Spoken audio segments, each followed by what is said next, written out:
और पहली बात तो मैं जानना चाहूँगी, आपको देखते ही मुझे ये पूछना था कि आपकी फिटनेस का क्या राज है। इवन जब मैं आपको बचपन से देख रही हूँ, अभी देख रही हूँ, मुझे एज इट इज़ सेम लग रहे हो आप। Thank you so much. बस ट्राई करता रहता हूँ। वैसे अभी और मुश्किल लगता है मुझे फिट रहना, बिकॉज़ एज के साथ थोड़ी और मेहनत करनी पड़ती है, चेंज करना पड़ता है सब कुछ। बट आई होप मैं फ़िट हूँ। मुझे तो लगता नहीं है कि मैं फ़िट हूँ, लेकिन आप कह रही है तो अच्छा लग रहा है। दिख रहा है सामने से। आज फ़िलहाल तो मैं वर्कआउट करने गया भी नहीं, क्योंकि आज यस। आप लोगों के साथ दिन बिताना है, तो आज तो और भी अनफिट लग रहा है, फील हो रहा है मुझे। लेकिन I will go with what you are saying. Thank you so much, fingers crossed. तो डेली रूटीन क्या होता है आपका? मतलब योगा सब पे मेन फोकस होता है, या फिर मतलब योगा मतलब वर्कआउट के बीच वर्क को बैलेंस करना है, ये कितना डिफिकल्ट होता है या फिर चैलेंजिंग होता है? मैं ऑल्टरनेट डेज, जैसे कि 3-4 दिन वर्कआउट करता हूँ हफ्ते में, और फिर 1-2 दिन बाकी के मैं योगा करता हूँ। I don't work out 6 days a week, I can't do that any more. And अगर वर्कआउट नहीं भी करूँ तो मेरा मंत्र है कि एक्टिव रहो, घर पे भी अपना थोड़ा बहुत काम जो भी है, ऊपर नीचे जाना सीढ़ियों से, ये वो खुद करो। That really helps in keeping your metabolism high and keeps you charge. And अगर आपकी थोड़ी गलती भी हो जाती है खाने के मामले में, तो वो निकल जाता है अगर आप एक्टिव रहते हैं। लेकिन अगर आप सिर्फ बैठे रहते हैं और आपका काम पूरा बैठने वाला काम है, then your metabolism stage low and that is not good for you. Body active होना ज़्यादा यस जरूरी यस है। यस। इवन अब हम आपसे पूछना चाहेंगे कि फाइनली 10 जून की रात हुआ क्या था? ओह, क्या आपने बताना देखा नहीं अभी तक? चाहेंगे? ऑडियंस पूछ रही है फाइनली क्या हुआ था 10 जून की रात। ऐसा क्या हुआ था कि वो एक टाइटल बन गया मूवी का कि 10 जून की 10 रात। जून की रात को भागेश सिंह सोलंकी का जन्म हुआ था, और उसके जन्म होते ही थिएटर भी बंद हो गया और उसका नाम भी बदल गया, पनौती हो गया, क्योंकि सब कुछ जो भी बुरा हुआ उसके बाद उसको उसका ब्लेम उठाना पड़ा। और फिर उसकी लाइफ ऐसी होने लगी कि उसे लगा कि उसके साथ सब गलत ही होता है। आई थिंक उसकी थिंकिंग नेगेटिव होने लगी अपने बारे में, वो अपने आप को पनौती समझने लगा। लेकिन वो कभी भी इस बात से ज़्यादा घबराया नहीं, उसे बस यही है कि मैं इस पनौती के नाम को अपने डेस्टिनी से निकाल दूँ, मैं अपना लक चेंज कर दूँ, इस थिएटर को वापस खोलूँगा मैं, और अपना पनौती टैग अपने ऊपर से निकाल दूँगा। तो ऐसे जो आपको इसमें दिया गया एक पनौती का टैग, जब आपके पास स्क्रिप्ट आया, आपको मतलब बताया कि आपको एक टैग मिलेगा जिसमें आपका टैग एक पनौती का रहेगा, जिसके साथ और वो जो चीज़ चाह रहा है वो चीज़ नहीं हो रहा है, तब आपका क्या रिएक्शन था? आप कितना आपको इंटरेस्ट आया कि नहीं ये मुझे सीरीज करना ही चाहिए? जैसे मैंने पहले तो जब जब सुना कि ये नाम पनौती है और ये कुछ मतलब बहुत अनलकी है, तो थोड़ा मुझे लगा कि यार यार ये कैसा कैरेक्टर होगा। लेकिन जब मैंने स्टोरी सुनी तो मुझे लगा कि नहीं, इट्स एक बहुत इंटरेस्टिंग कैरेक्टर ग्राफ है इसका। और फर्स्ट चैप्टर में तो मतलब आप देखोगे कि इसके साथ जो भी होता है, इसके साथ मतलब बुराई होता है, लेकिन फिर इसकी ज़िंदगी थोड़ी बदलने लगती है, और उसे मतलब ये इच्छा है कि वो 10 जून की रात का राज खोले और अपनी लाइफ चेंज करे, अपनी डेस्टिनी चेंज करे। और उसकी लाइफ में क्या क्या कौन सी लड़की आती है, क्या उससे उसका लक चेंज होता है। तो बहुत सारी ऐसी चीज़ें होती है उसके साथ में, बहुत सारी ऐसी चीज़ें वो खुद भी करता है, जिससे एक कैरेक्टर बहुत इंटरेस्टिंग हो जाता है। रोमांटिक भी है, ड्रामेटिक भी है, एक्शन ओरिएंटेड भी है, इमोशनल भी है, कॉमिक भी है, बिना ट्राई करते हुए भी बहुत कॉमिक है। तो I found the genre to be very different, the story to be very interesting. इसलिए मुझे लगा कि नहीं, पनौती होते हुए भी ये कैरेक्टर बहुत ही भागेश साबित होगा मेरे लिए। आपको कभी ऐसे लाइफ में बिलीव हुआ है कि अरे ये चीज़ तो मेरे लिए पनौती है, अरे ये मतलब इनका जो एरा है वो मुझे पनौती लग रहा है, या फिर आपको कभी ऐसे यार मैं जो सोच रहा हूँ हो रहा नहीं, ऐसा कभी रियलाइज हुआ है? हम सबके साथ होता है। मुझे कभी कभी लगता है कि अरे यार, कभी कभी मेरी चीज़ें ही डिले होने लगती है, या फिर ट्रैफिक में फंस जाता हूँ मैं, या फिर कभी कभी फ़्लाइट डिले हो जाती है और मुझे थोड़ा लंबा सफ़र तय करना पड़ता है। आई थिंक ये सबको महसूस होता है कि जो उनका काम है वो अड़चनों से भरा हुआ है और बाकियों को इजी मिल रहा है सब कुछ, लेकिन ऐसा होता नहीं है। नहीं होता। सबकी ज़िंदगी में उतार चढ़ाव तो होते ही है, but we all feel like पनौती at some point the other. So I think everyone will identify with this character, क्योंकि ये सबके अंदर का वो एक हिस्सा है जो अपने आप को समझता है कि यार मेरे साथ थोड़ा अनफेयर हो रहा है, और वो मेरी वजह से ही हो रहा है, मेरी ज़िंदगी ऐसी, मेरी मेरी मेरी किस्मत ही ऐसी है। तो he is that part of everybody that everyone will identify with. But I personally don't believe so much in luck. I believe कि luck है, लेकिन वो आपके अपने ऊपर डिपेंड होता है कि क्या आप उस लक को अपने हार्डवर्क से, अपने अच्छे कर्म से चेंज कर सकते हैं कि नहीं. सो इट्स नॉट कि आपके साथ जो हो रहा है वो हमेशा वैसा ही होगा. आप चाहेंगे तो वो चेंज भी हो सकेगा. You can always work on your luck. खुद पे डिपेंड होता है. Yes yes. इवन स्टार्टिंग में एक सीन है जिसमें आपको प्रियंका चैन का कॉल आता है, साथ ही उसी टाइम थिएटर भी खुल जाता है. हाँ. फिर तब से काफ़ी कुछ चेंजेस होने लगता है, शुरू हो जाता है, क्योंकि स्टार्टिंग में सब गड़बड़ी हो रहा था. तो हम आपके मतलब आपके लाइफ में काफ़ी साल हो गए, आपको 20 साल हो गए, तो आपको कब ऐसा लगा कि ये मेरा टर्निंग पॉइंट है, या फिर इसके बाद मेरा लाइफ में काफ़ी कुछ चेंजेस आए हैं? आई थिंक मेरे बेटे के आने के बाद मेरी ज़िंदगी में आई फील कि काम की जर्नी तो वैसे ही रही है, उतार चढ़ाव से भरी हुई. आई थिंक वो किसी और पे आप किसी और को रिस्पॉन्सिबल नहीं रख सकते. लेकिन डेफिनेटली मेरे अंदर चेंज बहुत आया है. आई थिंक ज़िंदगी की एक उमंग जाग उठी है, काम में मज़ा आने लगा है, बहुत ज़्यादा पॉजिटिव कॉन्फिडेंट महसूस करता हूँ मैं. आई थिंक बिकॉज एक फुलफिलमेंट हो जाती है अपनी लाइफ में, आपकी फैमिली कंप्लीट हो जाती है जब आप बाप बन जाते हैं. So that is a different kind of a change, but not like कि अरे यार इसके आने के बाद सब लक में मतलब सब अच्छा ही होने लगा. फिर अगर आप किसी बाहर वाली चीज़ पे डिपेंड कर रहे होते.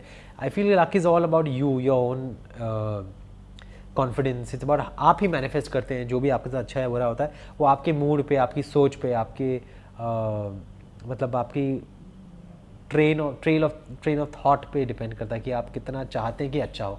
अगर आप ऐसा सोचेंगे कि मेरे साथ बुरा होने वाला है तो आपके साथ उस दिन बुरा ही होगा. मतलब अपने सोच पे भी डिपेंड होता है. So you have to clean up the mind. So I chant, I do Buddhism chant. So I think I feel like I'm in touch with my own inner Buddha nature. So it makes me feel positive, happy, and then I feel that positive things happen. So yeah, after I started my Buddhist practice, I feel I've become very, very positive, and my life has changed a lot. Okay, ये बहुत अच्छी बात है. Even आप कुछ memory share करना चाहेंगे आपके बेटे के साथ, लक्ष्य के साथ, क्योंकि बहुत आप तो वैसे भी बहुत कम मिलते हो, लेकिन कुछ मेमोरी शेयर करना चाहेंगे जो आपको सबसे बेस्ट पार्ट लगता है जब आप उनके साथ रहते हो? मेरी तो सारी मेमोरीज उसके साथ अच्छी ही रहती है. अभी थोड़ा इंडिपेंडेंट हो गया तो मैं ज़्यादा उसके साथ खेलता नहीं हूँ, क्योंकि he is busy doing his own thing, his own school work या फुटबॉल या जो भी है. उसकी अपनी खुद की स्केड्यूल है. But I still remember of course the first day जब वो आया घर पे हॉस्पिटल से, जब मैंने उसे उठाया पहली बार. तो that is the most memorable moment for me. The first time I held him, like couldn't believe that it's my own son. So that was a gift from God, and that will be the memory which will be etched in my life forever and ever. Even अभी भी ऐसा लगता है कि अब अकेला नहीं हूँ, कोई तो है साथ में. Yes. हमेशा. Yes. खेलने वाला, sharing. He's my partner for life. Yes, बहुत अच्छी बात है. इवन बात करना चाहेंगे ये आपके कैरेक्टर के बारे में, क्या कुछ इसमें डिफरेंट होने वाला है? क्योंकि अब तक हमने आपको सिर्फ लोगों को ज़्यादातर हंसाते हुए देखे, बहुत अलग अलग कैरेक्टर हाँ. थे, लेकिन ये कैरेक्टर में आपको क्या कुछ ऐसे अलग लगा या फिर आपको बहुत ज़्यादा अच्छा लगा? I feel I got a variety of shades to play in this character. I feel people associate me a lot with Golmaal and Lucky's character.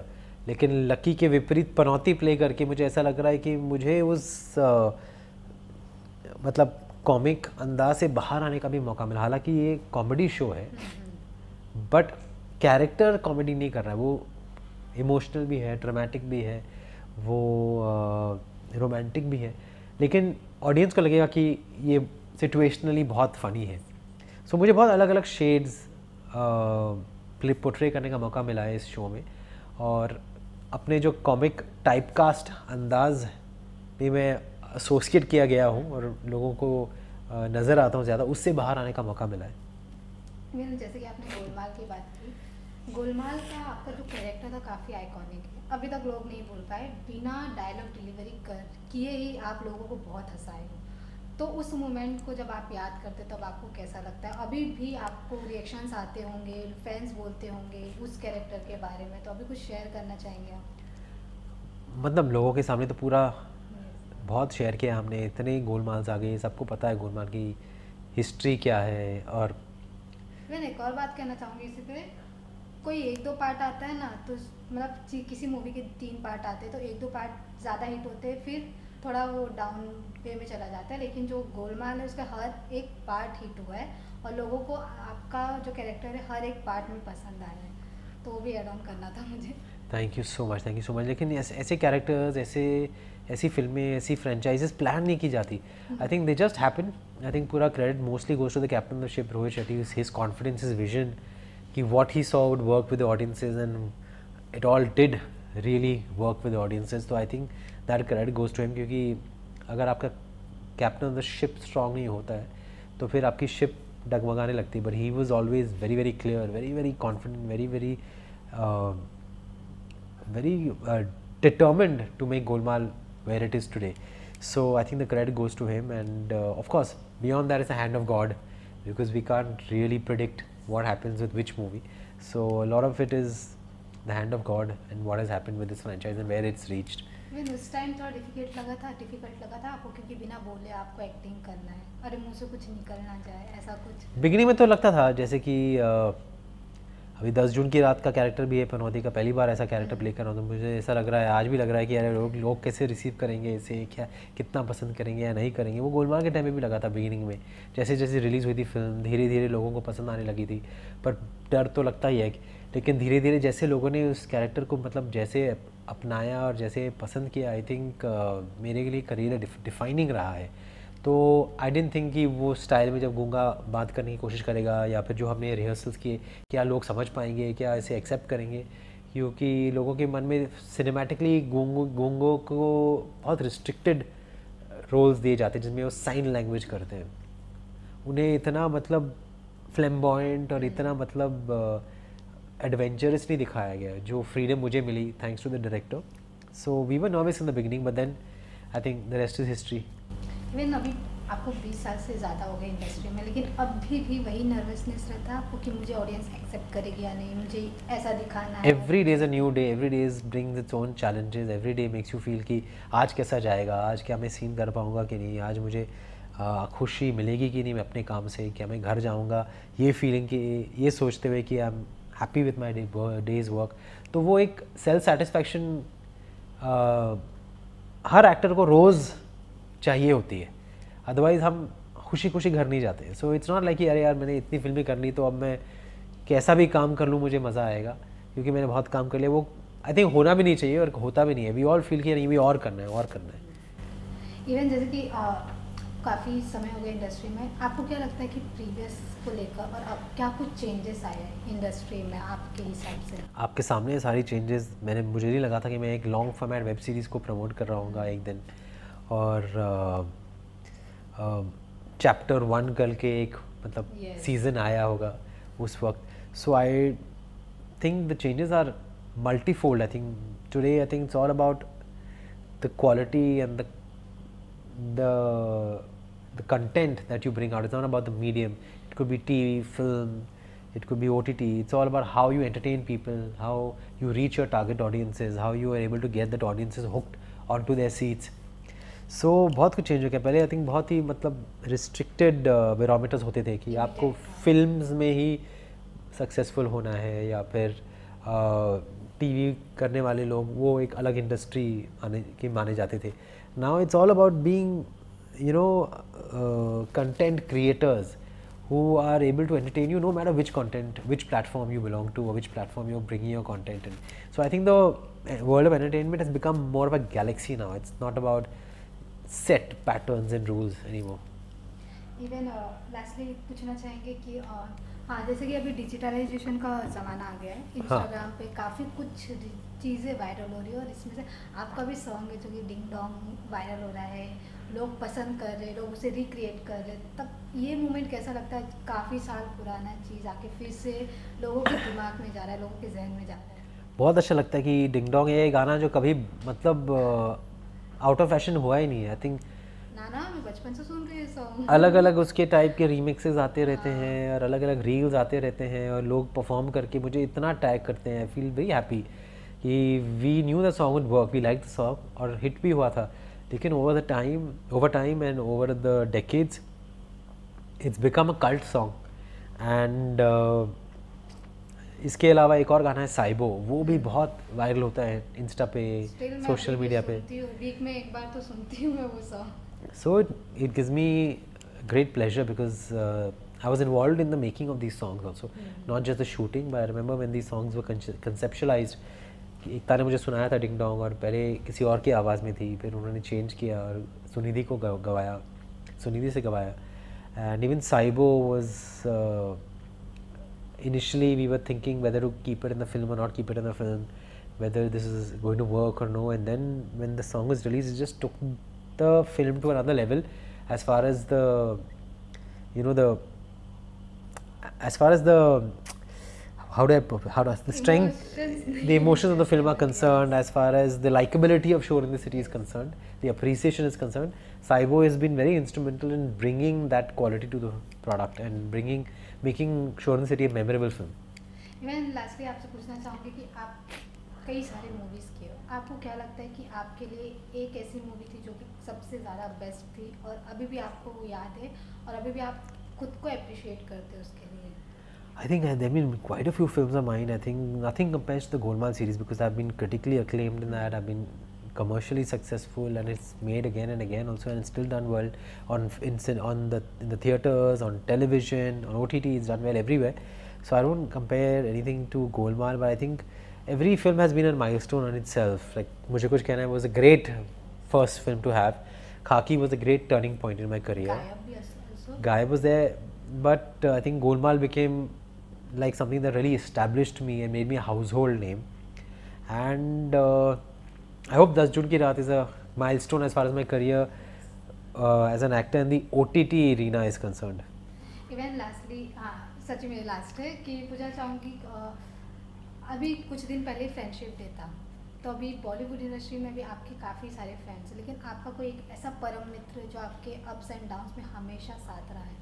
I don't have too many friends from within the film industry, but I have a few very, very good friends. Like Aftab is a good friend, Sharman is a good friend, Ritesh is somebody I like working with a lot, and Karina is a very old friend of mine. Aisha is somebody who will always be there. She's one of the most genuine people I know, and she's a friend for life, that's for sure. And who else? Tabu is a very good friend of mine. So these are few of my friends from the film industry whom I can say I can count on for the rest of my life. Yeah. और lastly हम आपके upcoming projects जानना चाहेंगे 10 जून की रात के बाद, और कौन से क्या कुछ नया आपकी साइड से आने वाले लोगों के सामने? Sure. So संगीत सिवन जी की लास्ट फिल्म की है मैंने, कप कपी with Shreyas in it. So that's an interesting horror comedy. It's a remake of Romancham, a Malayalam film. And I'm filming Welcome 3 also, Welcome to the Jungle, part of that huge ensemble. And I'm going to be starting a film called Dunk for Prerna Arora and Abhishek Jaiswal, which is a courtroom drama that will start in August, September around this time. And I'm playing a small character in another film called Hero Heroine. Okay. Hero Heroine with Divya Ghosh. With Divya. So I'm playing one character in that film. Yeah. Okay, it's great. And thank you so much. बहुत प्यारा conversation था. Thank you so much. लगा कि मतलब बहुत अच्छा रहा, और आपसे भी कहना चाहेंगे कि हर रात देखिए कि 10 जून की रात क्या हुआ था, only on Jio cinema. Thank you so much.